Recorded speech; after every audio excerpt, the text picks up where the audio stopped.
Welcome back to the Scotti-BYTE channel, and this is Scott. So today we want to talk about P2V, that is taking a physical machine like a desktop machine and moving it to a LXD virtual machine.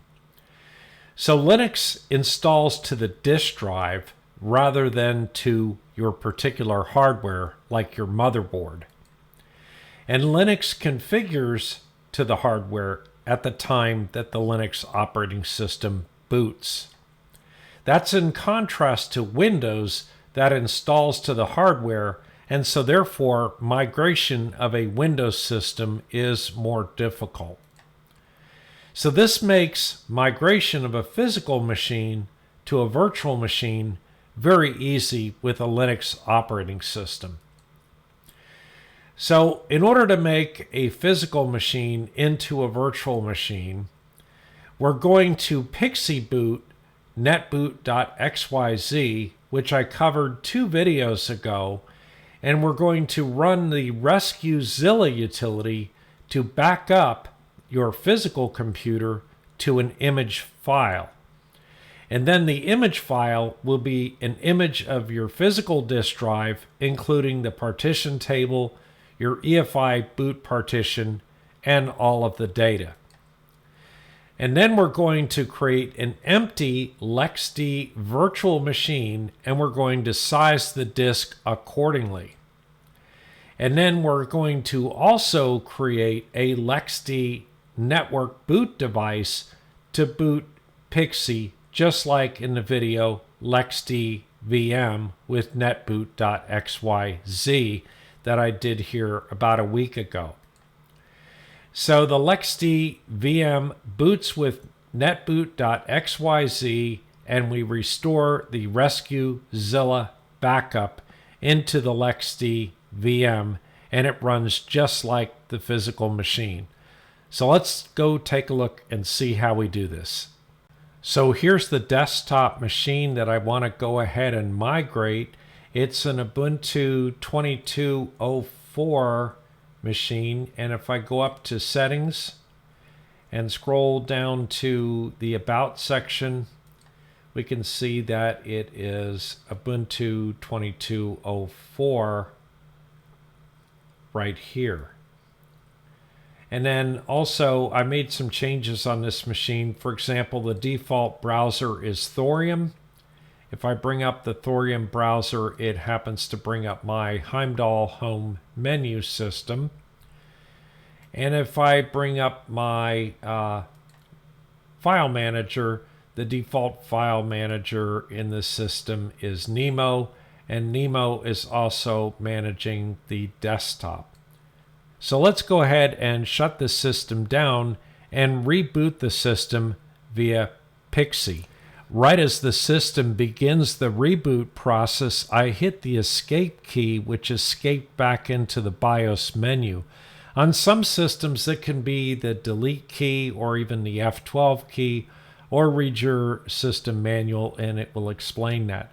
In my case, I head down to the boot manager and I'm going to select an EFI PXE version 4.0, which will boot off the network. And from my video 2 videos ago, I talked about how to set up your system to PXE boot with Netboot.XYZ.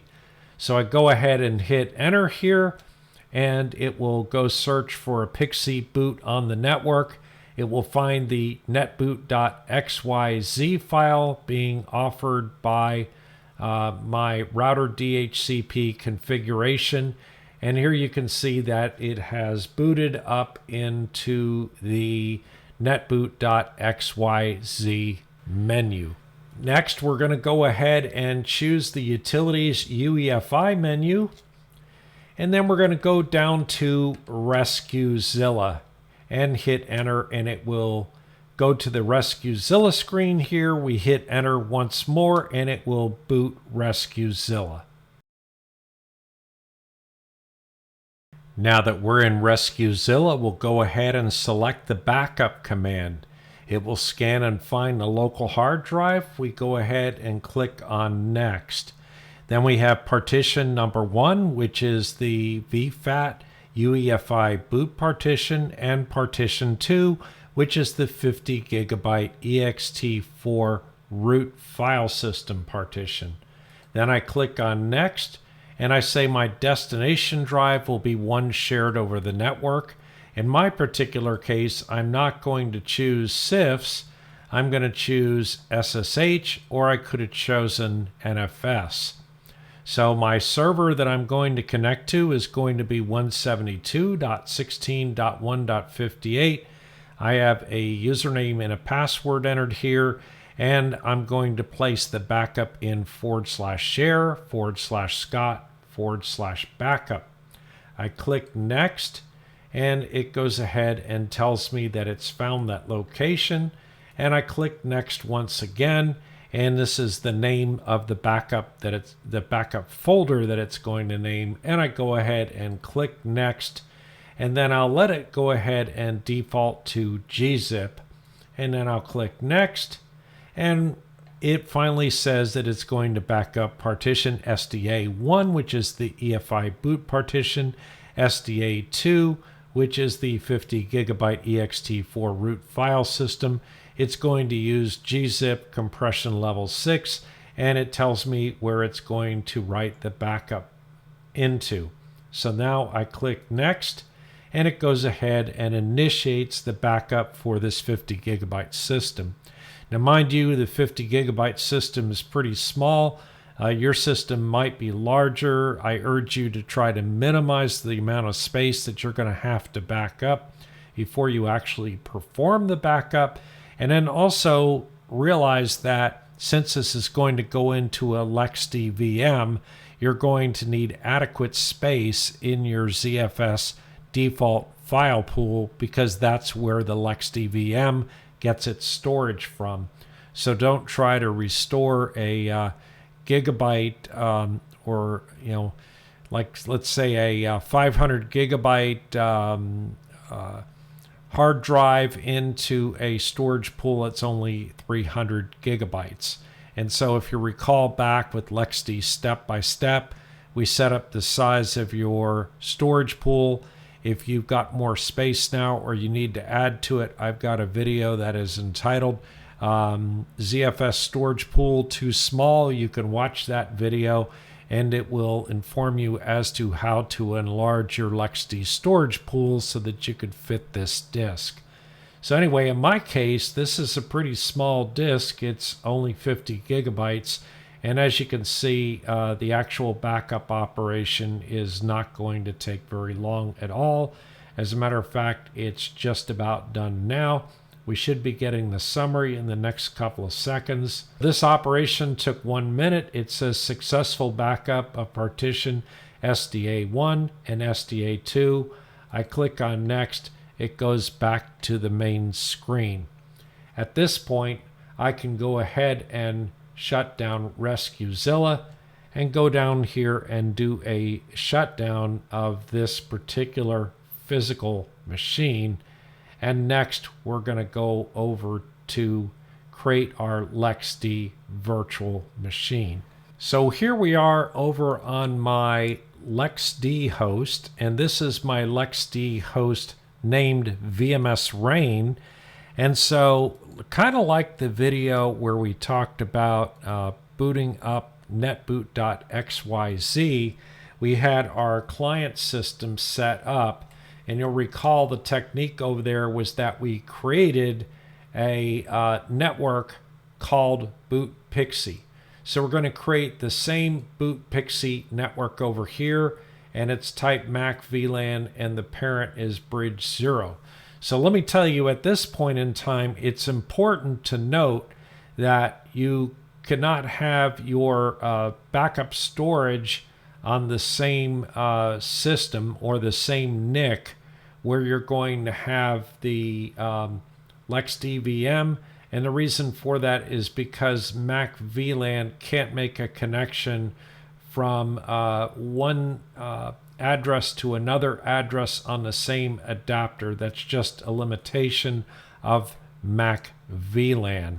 Now that we've created our network, the next thing that we want to do is create our LXD VM to use that network. And we're going to do that with let's just spread the screen out just a tad bit so it all fits on the same line, a little bit easier to see. We're going to do a LXD init desktop space dash dash VM, letting it know it's a virtual machine dash dash empty, which basically means that we are not initializing this with any sort of an image, and we're going to use our network boot PXE that we just created. I'm giving this 2 virtual CPUs, and boot requirements usually dictate that you need at least 8 gigabytes of memory, probably to boot our PXE operating system. You might be able to get by with 4 gigabytes. And finally, security.secureboot equals false is important because for most operating systems that are non-Windows, we want secure boot set equal to false. Now we want to set the virtual disk for this particular virtual machine, and I do that with the LXD config device override desktop, which is the name of our LXD virtual machine here. I want to set the default root size to be 50 gigabytes. And this has to be at least equal to or larger than the disk that you backed up in order to be able to successfully restore. So I know in particular case that my desktop disk was 50 gigabytes. So I'm going to go ahead and set this to be 50 gigabytes as well. And if it sets correctly, it should say device root overridden for desktop. Now we're ready to boot this virtual machine, and we can do that with the LXD start desktop space dash dash console equals VGA. And when this thing comes up, because I'll go ahead and switch the remote viewer to full screen, but when this comes up, we're not going to have to worry about booting PXE, and the reason for that is because there is no local hard disk with any operating system on it that will boot right now. So by default, it will go ahead and boot the Netboot.XYZ menu on our system. We're going to go down to Utilities. We're going to go down to Rescuezilla and then hit Enter, and Rescuezilla will boot up again shortly. Now that Rescuezilla is booted, just in a way of explaining a few things, I'm going to exit the Rescuezilla application screen, and I'm going to go into gparted. Now in gparted, we can see that the local disk here, device SDA, is completely blank and unallocated, but it's 50 gigabytes and that was done by that override command that we issued earlier. So now we can go ahead and exit gparted and go back into the Rescuezilla application. This time we want to do a restore in Rescuezilla, so we click on restore, and it says where is the image location. We say it's shared over the network. We click up here and go to SSH in my particular case, and I'm going to enter 172.16.1.58, which is the address of my NAS that I put the image on. I'm putting in my username, and I'm putting in my password. And then my remote path, just like last time, was /share/Scott/backup. And then I'll go ahead and click next, and it finds that image up there and it is highlighted. So I'll go ahead and click next, and it says, what is the destination drive? Well, it's that 50 gigabyte drive that we initialized with the LXD VM and set it to 50 gigabytes. Now we click on next, and it says you want to restore both these partitions. That means the EFI boot partition and the root partition. The answer is yes, and we certainly want to overwrite the partition table. There isn't any partition table currently on that LXD VM because that drive's never been initialized, and we go ahead and click Next. Then it verifies again, are you sure you want to take this source image and restore it to this 50 gigabyte destination drive, and you want to restore these two partitions and overwrite the partition table? The answer is yes, so I go ahead and click Next. And then it asks me once again, are you absolutely sure you want to do this? And I say yes. And it begins restoring the backup from the SSH location I had given it earlier over on my NAS in the /share/scott/backup folder. And again, SSH uses an embedded protocol called SFTP, or Simple File Transfer Protocol, in order to be able to do these sorts of file transfer operations. So right now it is in the process of setting up the partition table, and it will begin the restore.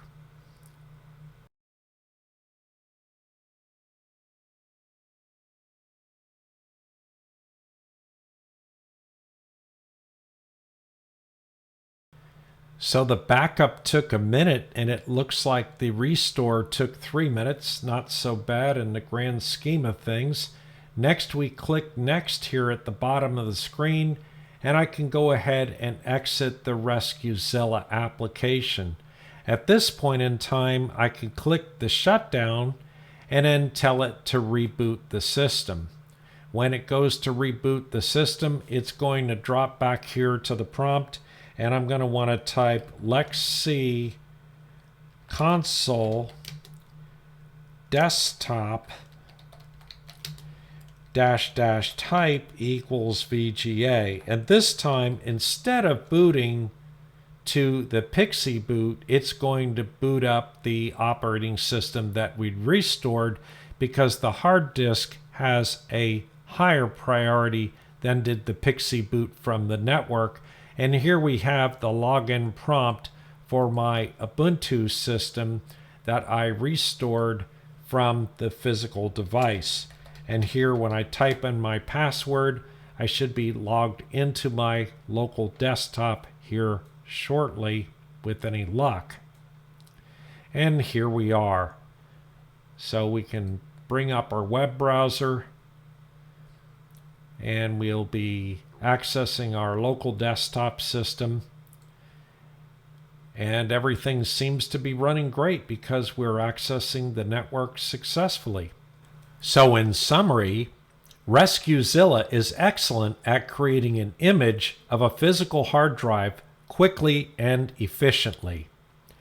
And the Rescuezilla backup can be stored on the network via CIFS, NFS, or iSCSI. And ensure that your LXD storage pool size is large enough to accommodate the migrated disk image. And you can do a zpool list to determine the size of your ZFS file pool. So after the Rescuezilla backup is restored, the LXD VM will boot from the new hard drive image as opposed to booting PXE to the Netboot.XYZ menu. Anyway, that's it for today. Please subscribe and like to the channel, and don't forget to hit that notification bell, and we'll see you next time.